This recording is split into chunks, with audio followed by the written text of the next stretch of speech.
Hotepu, today we discuss the truth about reincarnation and the afterlife. In order to speak about this, you must first consult those who are masters at this topic. And who's that? That would be the ancestors, the dead. The blacks of Egypt, the Kamau, were clearly masters of the science of communion with the ancestors, as their vast tombs, sarcophagi, and mummy show. And all African religions emphasize training in ancestral rituals by their priestcraft. So, when I communed with the ancestors of Egypt, they said, in order for you to understand reincarnation, you must first have a grasp of incarnation. What is the purpose of any human's incarnation on earth? Imagine yourself being the supreme androgynous creator, and you make this vast, glorious universe, pulsars, galaxies, stars, planets, waterfalls, birds, trees, rain, snow, infinite beauty and wonder. Yet, there is no creature that you've made that can be fully conscious and aware of what you made, what it took to make it, and who was the maker. Take, for example, a small leaf on a tree and its chlorophyll. That chlorophyll is a wonder. It's a wonder of math, a wonder of chemistry. It's being run by very sublime high mathematical principles. Yet, the leaf is not fully conscious of A, the formulas running it, B, the genius behind the formula, and C, most importantly, the creator of the formula, the supreme androgynous being. So imagine you made art that no one appreciated. You poured your blood, sweat, and tears into this sculpture, and it's your life's culmination of work, yet no one ever sees it. No one ever appreciates it. That's exactly how the Creator felt. And so, in order to have an experience of conscious appreciation and understanding of His work, He made humans. Humans' purpose is to be vessels in the physical dimension of infinite consciousness. No other creature in the known universe can be a vessel of unlimited mind. That's our speciality. We are a noumenal species, a mental species. All other things in the universe represent the display of the powers of nature. It's the Supreme Being showing off His power. We are no match physically for the powers of nature. We are no match for the hurricane, the earthquake, the tsunami, the volcano. We are no match for the claw of a lion, for the bite of the crocodile, for the sting of the black widow spider. Nature's powers are far beyond ours. Yet, we do have something, a speciality. We have consciousness, we have intelligence, we have awareness. And by intelligence I mean divine mind, not cleverness, which the West exalts. I'm talking about the consciousness that comes from deep meditation, deep self-awareness. This is our speciality, and through it we're able to deal with the tsunami, the hurricane, the bite of the spider, and make anti-venom through our intelligence. So our mission as humans is to grow into unlimited consciousness intelligence. Now, to ensure this, the Creator left an omen, left a signature in the skies, in the heavens, to teach humans how to go from limited consciousness to infinite, unlimited consciousness. And what is that? That is the zodiac, the stars in the sky, the Dendera zodiac of Egypt, what many call the natural zodiac, which means the first sign in the natural sequence would be the ram of Geb, Aries, and the 12th sign will always be the fish of Nun, or Pisces. And these signs in between including these first two, are the 12-step program for unlimited consciousness. Each sign has a job. Each sign has a god or deity whose job is to block you from the gifts that deity or sign offer. For example, the bull we call Ahita or Taurus. The god of Taurus is Ahita. That god's job is to give or deny you money. If you have no money, it's because you have not awakened cosmic consciousness about wealth and abundance. You've not awakened prosperity consciousness. So Ahita has to block you until you dig deep and you meditate on your money problems and come out with a higher awareness about it to resolve the problems with your finances. So each star god brings you blocked karmas unless you dig deep into cosmic higher consciousness to resolve the issue.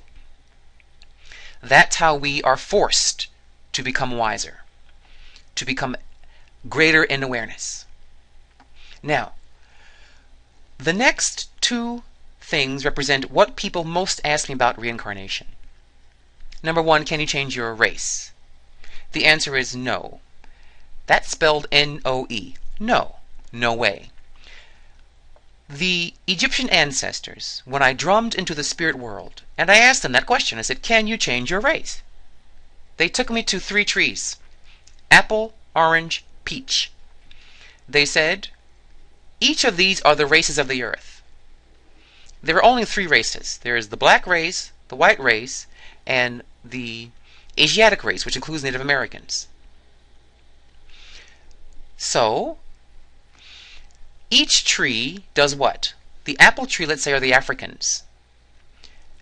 An apple tree has an agenda to promote appleness, to nourish the next generation of apples with lessons learned from the prior generation.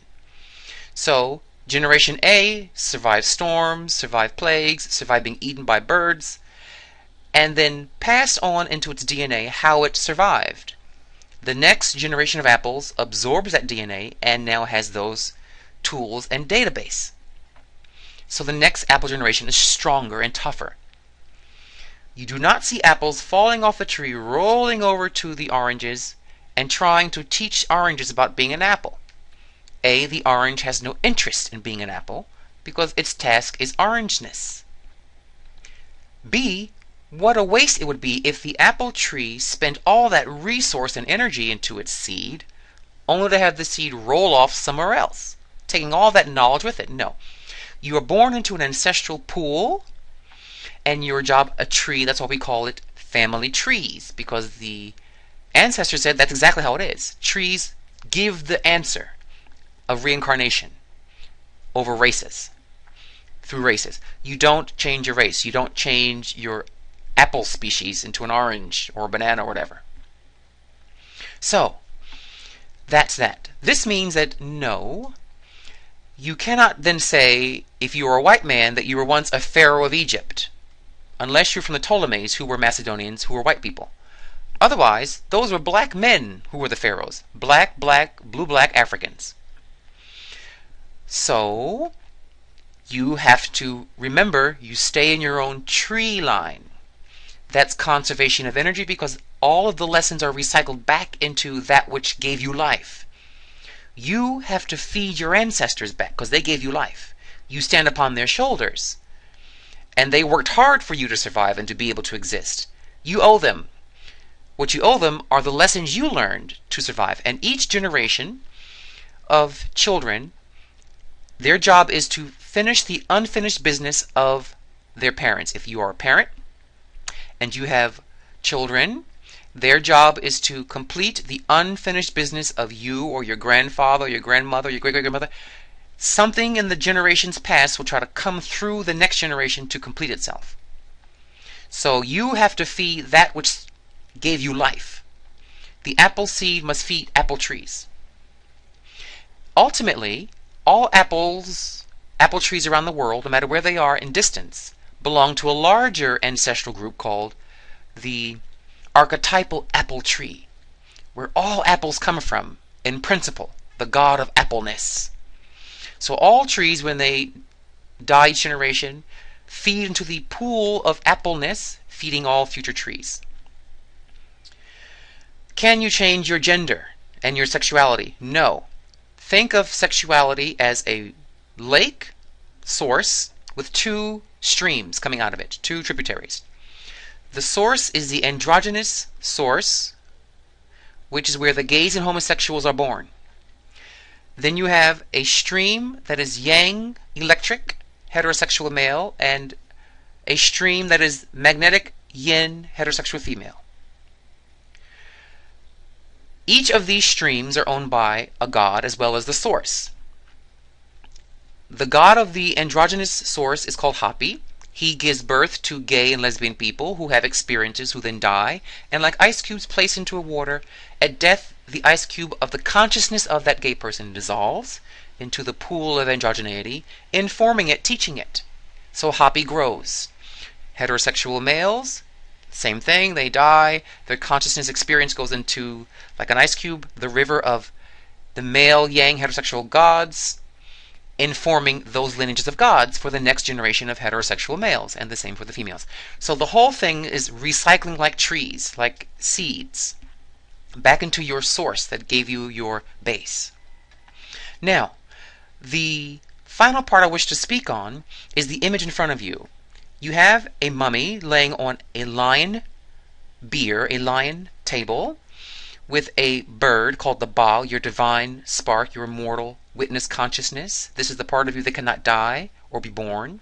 It is like the one watching the movie of your life, eating popcorn, watching you. It's not involved, but yet it's observing what you're doing.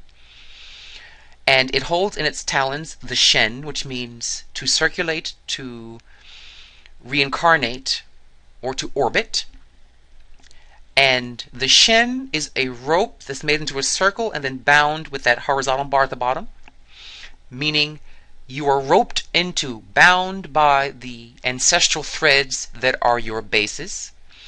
The white circle in the middle would be the pool of your ancestral legacy. So the Shen is being held, meaning the memory of your ancestral experience is being absorbed into this little symbol, carried by your divine spark. And notice the Shen is right over his penis, where the mummy's penis would be, meaning you're going to reseed your karmas, seed them again. The bird is flying towards that flame at the head of the mummy, which is the flame of your future constellations. The stars are flames in the sky. And the flame at the feet, that white and red flame sticking up, is the flame of your past chart. And the Shen he's holding is your present chart. So we're seeing past, present, future here. And at death, you need to understand that you have 9 spirit bodies. Your physical body is made of dust. Your shahut, your aura, your meridians and chakras are made of fire. Your ka, your soul, is made of water. Your ab, or mind, is made of air. And at death, they dissolve back to their original elements, feeding each of those elements. So your physical body dies. The dust goes into the dirt, feeding the rocks and the stones. And the earth god, Geb, learns from your experience every time we bury a soul.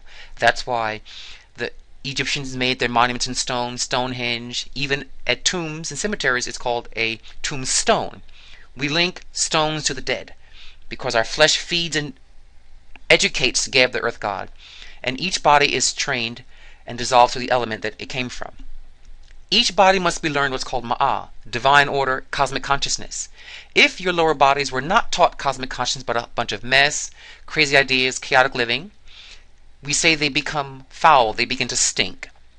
They will not be absorbed by the Ba into that circle of the Shen because they stink. And the Ba is pure, wears white, we say. Does not take stinky things, stinky souls. You will know this as reincarnating, having forgotten. If your lower souls stink, a god called Alma or Almit, the devourer of souls, eats the stinky souls. You call that oblivion. You forget, obliviate. If your lower bodies are made in the form of divine law, health, divinity, cosmic consciousness, then they're absorbed and you come back recalling all your past life. This is the secret of reincarnation. Dwa Wen Hotepu.